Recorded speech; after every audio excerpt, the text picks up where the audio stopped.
Herkese merhaba. Bugün de sizlerle görmüş olduğunuz bu yepyeni üçgen şal çalışmasını yapacağız. Şöyle büyük bir örnek çalışması yaptım ben. Hemen biraz yakından göstermek istiyorum. Bu şekilde fıstıklı bir örnek çalışması gördüğünüz gibi. Şimdi ben şalımı yaparken Alize Angora Gold batik kullandım. Yünlü bir ip ve ipimi tek kat olarak kullandım. Ayrıca 4 milimetre tığ kullanarak ördüm. 4 milimetre tığ kullanmama rağmen elimi çok gevşek tutarak ördüm. Örnek çalışmamı tamamladıktan sonra hafif bir buhar ütüsü yaptım. Ayrıca şöyle kenar çalışmamız da çok güzel oldu. Bakın bu şekilde hem çok kolay hem de gösterişli bir kenar çalışması oldu. Evet, sizler dilerseniz boyun şalı, dilerseniz de omuz şalı olarak çalışabilirsiniz. Omuz şalı yapmak isterseniz hemen hemen böyle belinizden kalçanıza kadar inmesi gerekiyor. 2-2,5 metre olabilir. Boyun şalı için de 1,5-1,75 santimetre olarak çalışabilirsiniz. Tabii ki sizler kendiniz ölçerek de istediğiniz ölçülerde şalınızı örebilirsiniz. Evet, hazırsanız ve hemen aşağıdaki abone ol butonuna bastıysanız hemen yapımına başlayalım.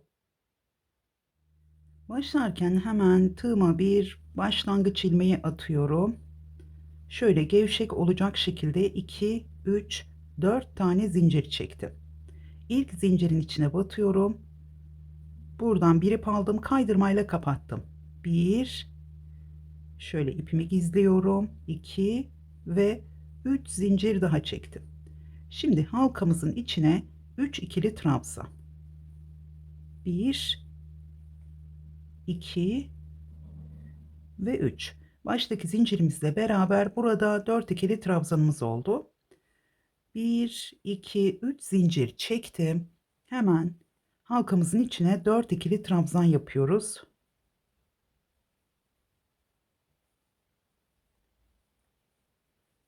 Şöyle üçüncüsü ve dördüncüsü, şu son trabzanı biraz daha uzatarak yaptım. Şimdi 1, 2, 3 zincir çektim ve döndüm. İlk trabzanımızın üzerine hemen 2 ikili trabzan yapıyorum. Köşeler hep aynı şekilde ilerleyecek. Her zaman döndüğümüzde 3 ikili trabzan ve kapanışta da yine son trabzanın üzerine 3 ikili trabzan yapıyoruz. Şimdi hemen sırasıyla trabzanların üzerine yine bir ikili trabzan yapıyorum. Burada 2 tane ikili trabzanım var. Pardon, 3 tane var. Şöyle ikincisi ve 3. Şimdi arttırma yerimize geldim ve 2 ikili trabzan, 3 zincir, tekrar 2 ikili trabzan ve 2. Şimdi tekrar sıradan devam ediyorum. Trabzanların üzerine bir ikili trabzan yapıyorum. Son trabzanın üzerine de 3 ikili trabzan yapacağız. Hemen şöyle bakın, sonda şöyle zincirimizin içine battım. 1, 2 ve üçüncüsü. Tekrar 1, 2, 3 zincir çektim. Hemen ilk trabzanın üzerine 2 ikili trabzan. Zincirle beraber burada yine 3 tane oldu.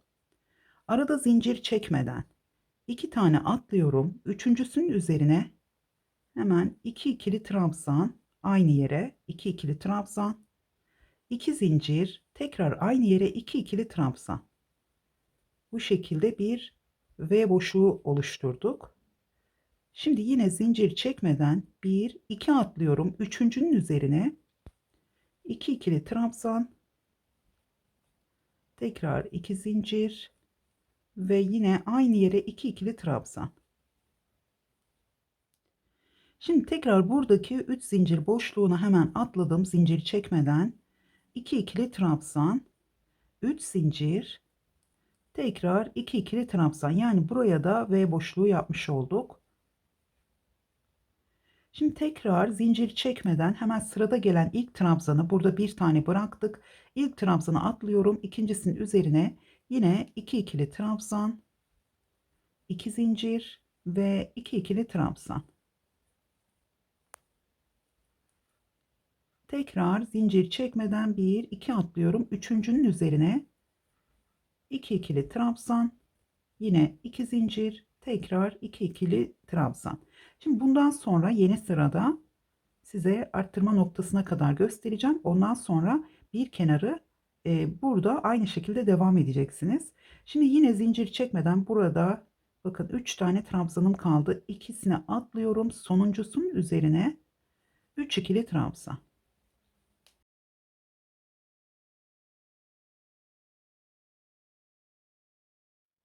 Evet, tekrar 3 zincir ve şöyle döndüm. Dördüncü sıraya başlıyoruz. İlk V boşluğu sıramızı tamamladıktan sonra yine bir V boşluğu sırası yapacağız. İkinci V boşluğu sırasında başlangıçta hemen bir ikili trabzan yaptım. 2 zincir, sıradaki trabzanın üzerine batıyorum. 2 ikili trabzan. Sadece bu köşede bu şekilde başlıyoruz dördüncü sırada. Şimdi zincir çekmeden hemen sıradaki V boşluğuna atlıyorum. Yine 2 ikili trabzan, 2 zincir, tekrar 2 ikili trabzan. Tekrar sıradaki V boşluğuna geldim. Yine aynı şekilde devam ediyoruz.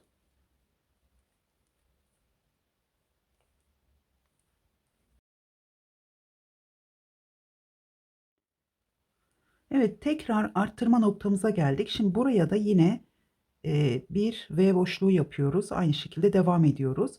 Şimdi burada ikinci V boşluğu sıramızda şöyle arada 2 zincir çektim ve yine 2 ikili trabzan yaptım. Tekrar 2 zincir ve aynı yere üçüncü kez 2 ikili trabzan, tekrar 2 zincir ve aynı yere dördüncü kez 2 ikili trabzan yapıyoruz.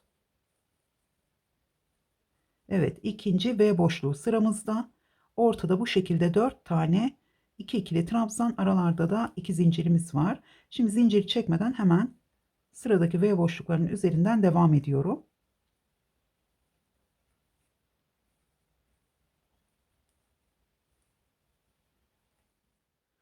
Sırayı tamamladım. Sona geldiğimiz zaman hemen sondan bir önceki ya da şuradan saydığımız zaman 1, 2, 3 tane trabzana atlıyorum.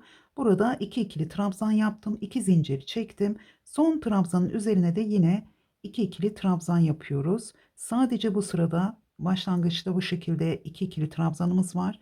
Onun dışında her sırada 3 tane ikili trabzanımız oluyor. Şimdi yine 3 zincir çektim ve döndüm. İlkinin üzerine 2 ikili trabzan. Evet, burada 3 tane oldu. Şimdi bir zincir çektim. Sıradaki 2 zincir boşluğuna şöyle ilmeğimi uzattım. Dörtlü fıstık yapıyoruz. 3 ve 4. Hepsini birlikte topladım. Son ikiyi tekrar topladım.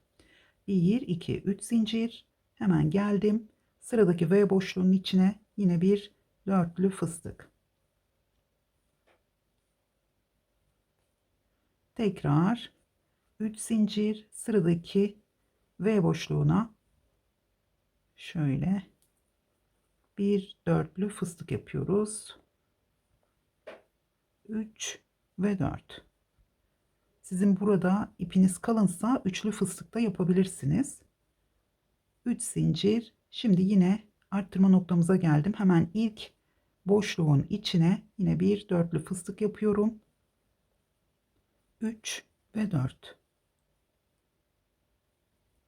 Tekrar 3 zincir.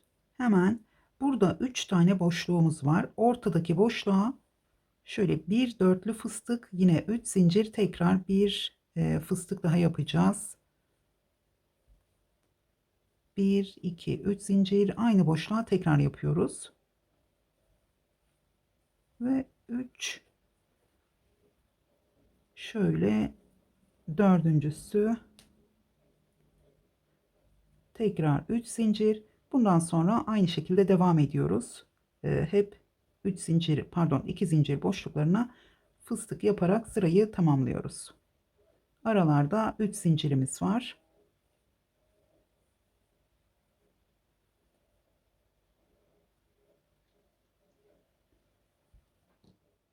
Sırayı tamamladım. Hemen burada küçük bir hatırlatma yapmak istiyorum. Şimdi burada bakın, son fıstığımı yaptıktan sonra bir zincir çektim. Son trabzanın üzerine 3 ikili trabzan yaptım. Başlangıçta da aynı şekilde bakın 3 trabzan, bir zincir, sonra fıstığımızı yapmıştık. Burada 2 zincirimizin olması gerekiyor. Şimdi benim ipim yünlü olduğu için tekrar burayı söküp çekmek istemedim. Çünkü zor sökülüyor. O yüzden burada bir daha yani bu fıstıklı sırayı yaptığımız zaman bu başlangıçta 2 zincir, aralarda 3 zincirimiz olacak. Şimdi biz onu hemen düzelteceğiz. Çünkü burada 2 tane trabzanımızın olması gerekiyor yeni sırada. Hemen yeni sırada 2 trabzan yapacağım bir zincir boşluğuna. Ama dediğim gibi burada 2 zincir çekerseniz bundan sonraki sıralarda daha iyi olur. Hemen 1, 2, 3 zincir çektim ve döndüm. Şimdi İlk trabzanın üzerine 2 ikili trabzan. Sıradaki trabzanın üzerine 1 ikili trabzan. Şöyle sıradakinin üzerine 1 ikili trabzan. Şimdi buradaki bir zincir boşluğuna biz 2 ikili trabzan yapıyoruz. Yani burayı 2 zincir boşluğu olarak kabul edelim. Hemen fıstığımızın üzerine 1 ikili trabzan, 3 zincir boşluğuna 3 ikili trabzan, 2 ve 3. Tekrar fıstığın üzerine 1 ikili trabzan, 3 zincir boşluklarına 3 ikili trabzan. Yine ortadaki arttırma noktamıza geldiğimiz zaman burada fıstığın üzerine 1 ikili trabzan, ortada da yine 2 ikili trabzan, 3 zincir, 2 ikili trabzan yapıyoruz. Yine fıstığın üzerinden başlayarak devam ediyoruz.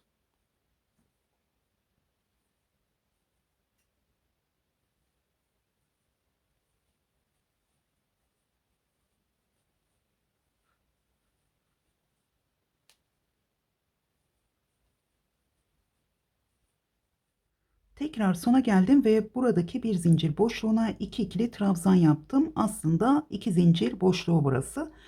Yine trabzanların üzerine 1 ikili trabzan, son trabzanın üzerine de 3 ikili trabzan yapıyoruz. 1, 2 ve 3. 1, 2, 3 zincir ve tekrar ilk trabzanın üzerine 2 ikili trabzan. Şimdi burada hemen 1, 2 atlıyorum. Üçüncüsünün üzerine 2 ikili trabzan yaptım. Şimdi yine V boşluklarına başlıyoruz. İlk sırasındayız. Şimdi burada ilk sırada bunu yaparken hep arada 2 atlayıp üçüncünün üzerine yapmıştık. Burada sadece ilk başlangıçta, yani bundan sonra hep aynı şekilde ilerleyecek. Çünkü trabzanlarımız artık arttı. Şimdi burada sadece başlangıçta 2 atlıyorum. Üçüncünün üzerine bir V boşluğu. Daha sonra hemen şu fıstıkların üzerine gelen trabzanların üzerine yapacağız. Yani arada 3 tane ikili trabzan atlamış olacağız.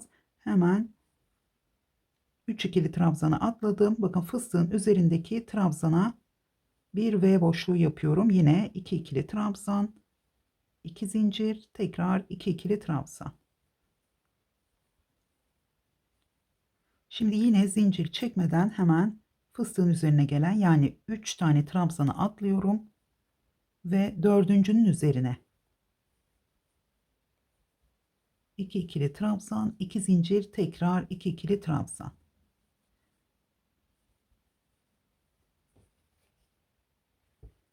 Evet, aynı şekilde devam ediyoruz. Yine arttırma yerine geldiğimiz zaman 2 ikili trabzan, 3 zincir, 2 ikili trabzan şeklinde, sadece burada farklı olan arada 3 zincir çekmemiz. Bunun dışında V boşluklarının arasında her zaman 2 zincir var. Tekrar 3 ikili trabzan atladım. Dördüncü trabzanın üzerine yine V boşluğu yapıyorum.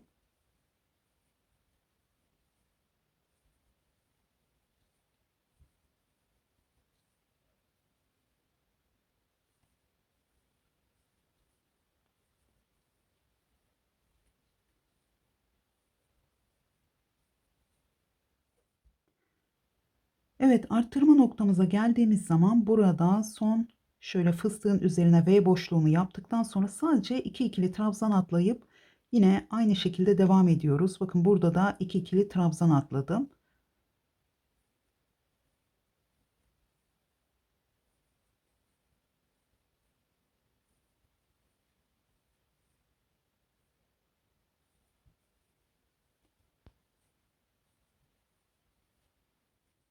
Sırayı tamamladım. Şimdi burada hemen V boşluklarımızı kontrol edelim. 1, 2, 3, 4, 5, 6, 1, 2, 3, 4, 5, 6 tane. Ortadakini saymadım. Şimdi burada bakın son V boşluğumu yapmadan önce şöyle son fıstığın üzerine bir V boşluğu yaptım. Yine 1, 2, 3 tane saydım. Dördüncünün üzerine bir V boşluğu yaptım. Burada 3 tane kaldı. Bakın 1, 2 tane atlıyorum. Hemen sonuncunun üzerine yine 3 ikili trabzan yapıyorum. 2 ve 3. Evet, şimdi tekrar ikinci V boşluğu sırasına başlıyoruz. Sadece ikinci V sıralarının olduğunda hemen başlangıçta bir ikili trabzan yapıyorum. 2 zincir yanındaki yani sıradaki trabzanın üzerine 2 ikili trabzan daha yapıyorum. Ondan sonra sırasıyla bütün V boşluklarına yine aynı şekilde devam ediyoruz. 2 ikili trabzan, 2 zincir ve 2 ikili trabzan.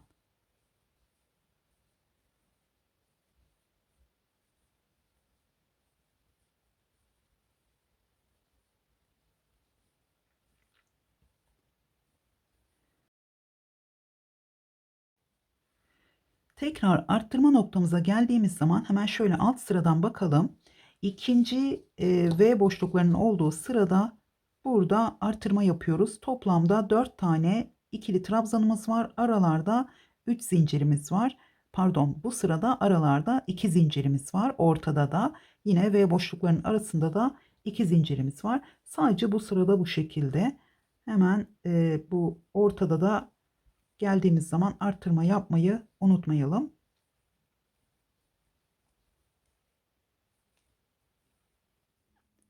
Sırayı tamamladım. Gördüğünüz gibi burada 4 tane ikişerli trabzan grubu yaptım ve aralarda yine 2 zincirimiz var. Sona geldiğimiz zaman da son 2 trabzanın üzerine bu şekilde V boşluğu yaparak bitiriyoruz.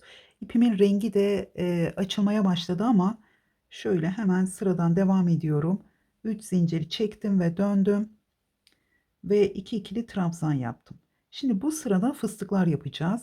Başlangıçta 2 zincir çekiyorum. Yani size burada fıstık sırasında anlatmıştım. Burada bir zincir çekmiştim. 2 zincir çekiyoruz. Hemen sıradaki boşluğa bir dörtlü fıstık yapıyorum. 3 ve 4. Bundan sonra fıstıkların arasında 3 tane zincirimiz var. Yine sonda da 2 zincirle bitireceğiz. Şöyle hemen sıradaki V boşluğuna atladım. Bir dörtlü fıstık yapıyorum. Tekrar 3 zincir ve yine sıradaki V boşluğuna bir dörtlü fıstık yapıyoruz. Arttırma noktasına geldiğimiz zaman da yine tam ortadaki boşluğa, yani şöyle bakın, buraya geldiğimiz zaman da buralarda birer tane fıstığımız olacak. Ortada yine bakın burada olduğu gibi 2 tane fıstığımız, arada da yine 3 zincir çekeceğiz. Hemen sıradan devam ediyorum.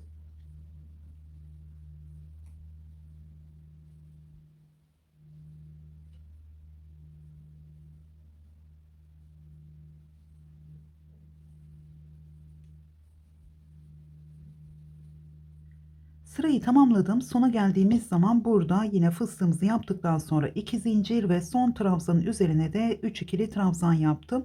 Şimdi yeni sıraya başladığımız zaman hemen ilk şu trabzan sıramızla başlayacağız.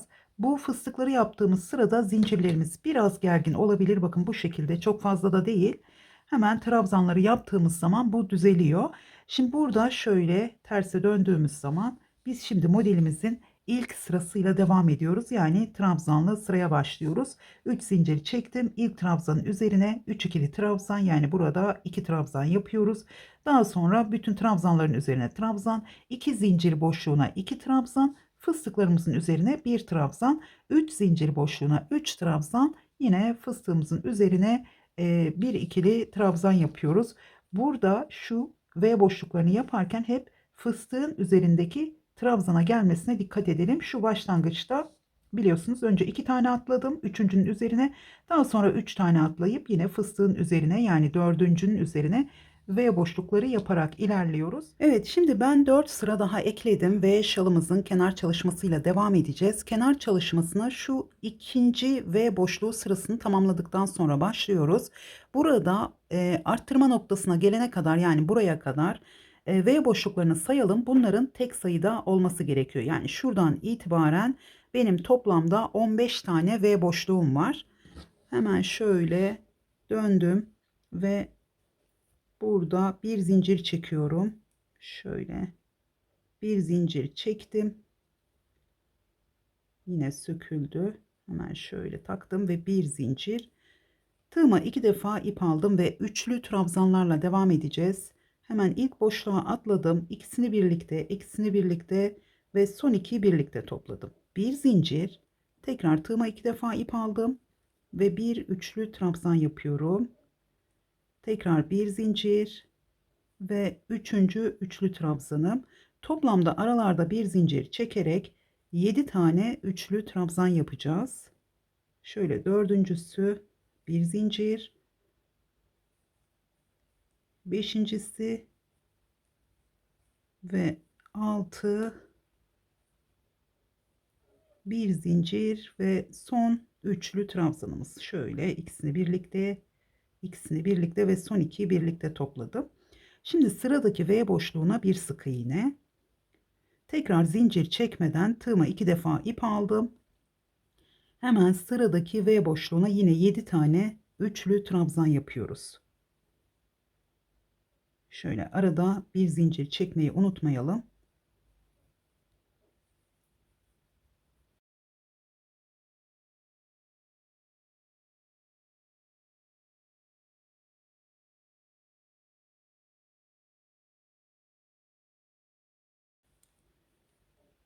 Şöyle 7. üçlü trabzanımı yaptım.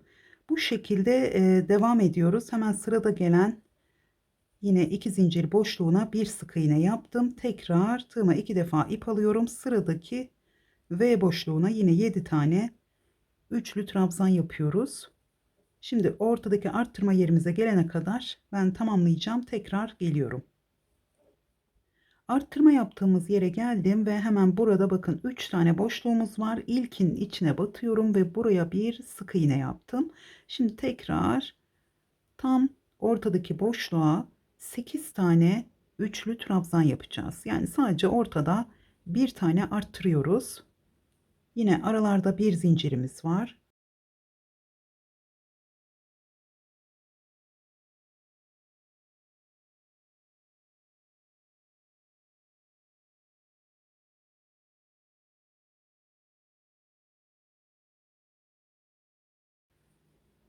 Ve 8.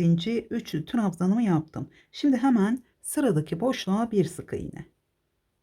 Tekrar buradan devam ediyorum.